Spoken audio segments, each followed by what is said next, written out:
ya no me acuerdo, hoy es miércoles, ¿verdad? Que sentía como que era martes y era horrible, así porque ayer fue martes 13 y no me di cuenta hasta que terminó el día. Pero bueno, okey, hoy nos toca ver el capítulo 12 de Netacad, ¿verdad? Es donde vamos a ver un poquito de amenazas de seguridad.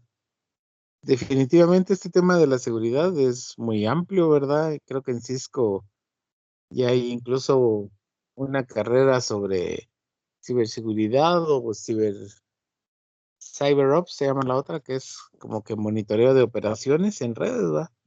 Ya se vuelve una especialidad muy interesante, es un mercado emergente. Creo que si alguien por ahí decide dedicarse a esa área, así puede tener un buen futuro, ¿verdad? Entonces, ahí, aquí pues obviamente solo vamos a ver pequeño vistazo a lo que es ese tema, ¿verdad? Pero hago la advertencia para que así vayamos conociendo. Eh, digamos, lo primero sería conocer un poquito acerca sobre qué tipos de amenazas se pueden encontrar, ¿verdad? El primer tipo es software malicioso, conocido como malware. Puede ser, la característica que tiene principal es de que se instala sin que uno le dé permiso que se instale, ¿verdad? Yo bromeo un poquito que es cuando uno se anda metiendo a páginas que no debe, lo más probable es que se consigan su malware, ¿verdad? Eso es muy probable. Ese a veces puede modificar el explorador, ¿verdad? Creo que la otra vez me dieron una computadora que tenía secuestrada la tarjeta inalámbrica, ¿verdad? No se podía conectar uno a la inalámbrica. E incluso una vez me dieron una compu donde tenía secuestrado el explorador, ¿verdad? Decía que hasta que uno no pagara a mandar un depósito a alguna cuenta, algo así, no le podían liberar el explorador, ¿verdad? Hay unos que solo pueden causar daño también, o hay otros que le encriptan a uno la información y hasta que uno no les paga, no le desencriptan la información, ¿verdad? Hasta a ese nivel puede llegar el malware, ¿verdad? Algunos otros, otras amenazas que existen, ¿verdad? Son virus, troyanos y los gusanos. Los virus, me imagino que en cierta manera son algunos, por ejemplo, algunos de los sencillos. Es aquel que en la USB les expone los archivos, ¿verdad? Ese es un virus así bien sencillito, pero bien que se vuelve molesto o si uno no es muy diestro en la computación, sí se asusta, ¿verdad? Pero también a nosotros como técnicos, digamos, ese virus es una oportunidad, ¿verdad? Para ayudar a la gente y hacer un trabajito por lo menos, recuperarle los archivos. Hay otros que les dicen troyanos, ¿verdad? Porque vienen así como que fuera le dice, descargue aquí, qué sé yo, Among Us para PC, un programa así que uno dice, ay, eso qué chilero, ¿verdad? Entonces uno dice, no es nada malo y uno lo instala en su computadora y que sí, es un ingrato virus, ¿verdad? Y hay otros que le llamamos gusanos. Esos son programitas que lo único que hacen es en las redes van copiándose y duplicándose y entonces al final le llenan a uno todo el espacio del disco, ¿verdad? Entonces, gusano le dicen, por la forma en que trabaja. Hay también otros riesgos, por ejemplo, la suplantación. Ese sí, sí sería, hay que tener cuidado, ¿va? Porque, por ejemplo, que uno vaya a una página que diga, que digamos banrural.gov en vez de .com, ¿va? Entonces, o le hacen o .com, sí, algo así parecido, entonces uno va a caer a páginas que no debe y uno comparte su información, ¿verdad? Entonces, por eso es necesario que cuando estemos en páginas así como de bancos o cosas por el estilo, verifiquemos los certificados de seguridad que sí están a nombre de ellos y todo, ¿verdad? Porque ahí, bueno, digamos ahorita nosotros ya, como, bueno, al menos yo, no es como que tenga tanto dinero, pero bueno, igual en las empresas, ¿verdad? A veces sí se maneja bastante información delicada, ¿verdad? Entonces hay que tener cuidado de que no exista ese riesgo de que le hagan suplantación. Creo que se le llaman phishing, le llaman, ¿verdad? Porque es como pescar. Entonces le tiran a uno el anzuelo y por ahí lo pueden hacer caer, ¿verdad? En algún tipo de ataque, ¿verdad? Eh, por correo electrónico también ahí existe unos ataques así que pueden ser de suplantación o de malware, ¿verdad? Yo me recuerdo que una vez me mandaron un correo que yo le decía que era como una bobomba, ¿verdad? Entonces, algo así como que no le dé clic acá, ¿verdad? Y como la gente es curiosa, le da clic ahí. Entonces, si ahí infectaban su computadora, ¿verdad? Entonces era un ataque, era un correo que tenía yo guardado para que alguien cuando me provocara lo atacara. Así. Ahí eran mis tiempos oscuros donde era muy vengativo, ahora ya no. Sí. No. em, por ejemplo, también le puede mandar a uno un correo donde le digan, eh, necesitamos reiniciar su cuenta de Netflix o algo así, ¿verdad? Entonces uno ya, si no se fija bien o si no tiene mucha experiencia más que todo, ¿verdad? Podría mandarles el usuario, contraseña o algo así. No, para casos así no debe uno de mandar ninguna información, ¿verdad? Como que me dijeran a mí por correo que necesitamos actualizar el PIN de su tarjeta de débito. Entonces, ese tipo de datos uno dice, no, eso lo voy a arreglar yo personalmente en el banco. Porque no, ya así como que mandando esa información por correo nunca es nada bueno. Entonces hay que tener cuidado con ese tipo de ataques. Y hay unos riesgos, ¿verdad? Por ejemplo, Java y Adobe Flash son vulnerables, por eso es de que el Flash Player ya no se quiere usar en los exploradores, ¿verdad? Porque se ejecuta programas sin pedir permiso. Entonces, por eso es que ahorita va a estar solo activo hasta diciembre. Ay, perdón, pinche garganta. Eh, hay también otro tipo de ataques, ¿verdad? Que te dicen de día cero. A esto se refiere de que, por ejemplo, si alguien descubre una vulnerabilidad, ¿verdad? Tenemos que encontrar una deficiencia de Windows, entonces en lo que Windows encuentra un parche o hacen un parche para cerrar ese problema de seguridad, entonces ahí pasa un tiempo en que el equipo es vulnerable y uno tiene que estar vivo ahí para rogando que no pase nada, ¿verdad? Porque hasta que no salga el parche, no, el, el riesgo está ahí latente, ¿verdad? Entonces, ese es el peligro con no actualizarse. Aquí en otros ataques que son de TCP/IP, estos son bastante interesantes, ¿verdad? Hay varios ataques aquí que podemos ver, ¿verdad? El primero del que hablan acá es el ataque por denegación de servicio, ¿verdad? Es DOS, ¿verdad? No tiene que ver con el Command Prompt, sino así se le llama el ataque. Entonces, aquí ese ataque se trata sobre todo de hacer una saturación del tráfico, ¿verdad? Para que, por ejemplo, un servidor se caiga o ya no pueda prestar algún servicio. Entonces, por ejemplo, digamos, lo que hace es, por ejemplo, mandar una solicitud de ping, ¿verdad? O sea, nosotros hemos hecho ping para verificar una red, ¿verdad? Pero supónganse que hacemos un ping hacia un servidor, ¿verdad? Entonces el servidor tiene que contestar ese ping, ¿verdad? Dice, aquí alguien está haciendo ping hacia mi IP, entonces le contesto que sí llegó su mensaje y entonces cada solicitud de ping tiene que tener la debida atención del servidor, ¿verdad? Pero este ataque consiste en mandar miles y miles de solicitudes de ping seguidas, ¿verdad? Entonces yo bromeaba que era como que ping, ping, ping, ping, ping. Entonces el servidor al final se cae porque no puede contestar tantas solicitudes, ¿verdad? Entonces, cuando uno quiere entrar, quiere utilizar el servidor, no puede entrar, ¿verdad? Porque está ocupado contestando peticiones de ping, ¿verdad? Entonces, es una forma de atacar computadoras. Igual a las páginas web, ¿verdad? Creo que la otra vez estaba viendo, pues, a ver, que era con Anonymous OS, ¿verdad? Esa distribución de Linux. Entonces, estaba viendo ahí, por ejemplo, agarraba una página web y también hacían un ataque de ese tipo, ¿verdad? Que le mandaban un montón de solicitudes al servidor y lo botaban de una vez, ¿verdad? Porque hay servidor, por ejemplo, así, si hacemos eso con las aulas virtuales, les aseguro que se cae más rápido. Entonces ahí hay que ver, ¿va?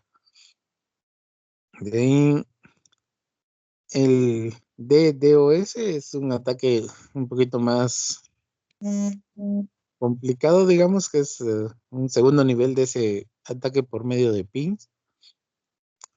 Y ese consiste en de que muchas computadoras al mismo tiempo están mandando así solicitudes a los servidores, ¿va? Desde diferentes lugares y todo. Entonces sería un ataque así como que, ahí sí como que ya como que nos odiaran, ¿va? Entonces ya se ponen de acuerdo varias computadoras para, o sea, bastantes para atacar ese servidor, ¿verdad? Entonces igual lo logran votar, ¿verdad? Porque con tantas solicitudes. Ah, un ataque interesante acá sería el de saturación de SIN, que sería, ahí lo que hace es, eh, trata de abrir puertos de la computadora, ¿verdad? Entonces, así como que dice, este es un mensaje de correo, entonces abre el puerto del correo y no era puerto de correo, sino y así empieza a abrir puertos de la computadora, ¿verdad? Entonces hay que tener seguridad para eso.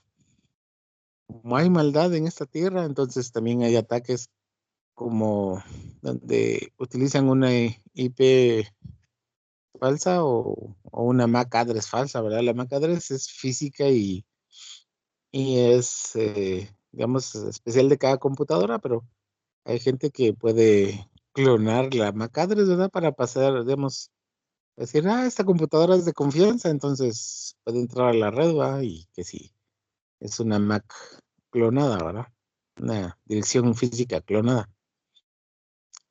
Los ataques del hombre en medio, esos son chileros. Sí va. En- que es, digamos, uno trata de ponerse en medio de dos computadoras, ¿verdad? Ahí por experiencia personal, sí, que andaba yo aburrido. Sí, no me estaban enseñando ahí a hacer espionaje de llamadas por internet, por ejemplo, ¿verdad? Entonces, yo me recuerdo que usábamos Wireshark, se llama, el tiburón, así, una, un programa que utilizábamos. Entonces buscaba un punto en la red, ¿verdad? Una tarjeta de red. Y entonces ese programa lo que hacía era copiar todo el tráfico que pasaba por ese punto de red. Entonces, después que ya tenía toda la información uno en la computadora de uno, ya se ponía, o sea, lo que hace es como que recibe toda la comunicación y la vuelve a mandar. Entonces hace como que una escala, ¿verdad? Entonces en ese recibir y volverlo a mandar, la comunicación sigue llegando a su destino tranquila, normal, sin ningún riesgo ni problema, pero uno se queda con todos los archivos copiados en su computadora. Entonces después, lo que me recuerdo que hacíamos era usábamos unos filtros, ¿verdad? Entonces, por ejemplo, filtrábamos todo lo que era mensajes de voz y después se podía escuchar toda la conversación telefónica, digamos, en así como que qué barbaridad, ¿verdad? Entonces, ese es, por ejemplo, solo para darles una idea de un ejemplo de un ataque de ese tipo, ¿verdad?